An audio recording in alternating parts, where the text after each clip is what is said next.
Should Richard Sherman shut the hell up, Bob? No, not unless. Well, there you go. Thanks for watching.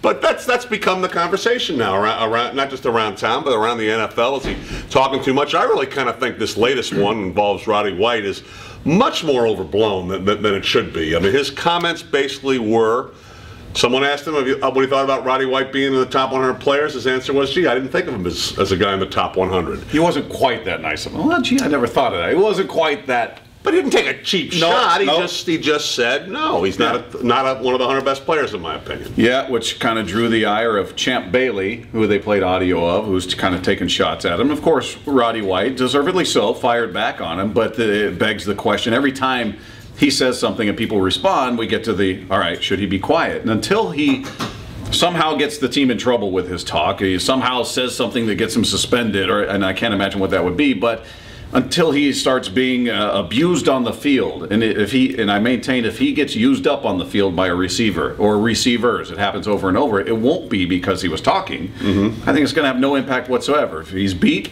he's beat because the other guy had better position on him, or he had poor position, or the other guy's fat, whatever. It's going to happen. He's going to get beat, but his failure, any failure he has, will not be attached to his talking. So the idea that he should stop talking in order to maintain success, to me, is foreign, and I don't get it. I only agree with one thing that Roddy White said in his whole comments about him, and it wasn't that he's talking too much. It was that he has certainly put the bullseye on himself, that he has certainly drawn a lot of attention to himself.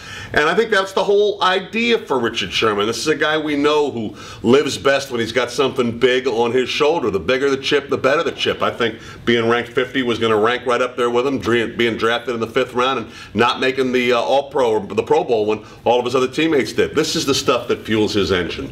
No way this stuff is a distraction to the team. No way this stuff bothers the other guys. The only time this becomes a problem is if he can't live up to it. Remember Gary Payton.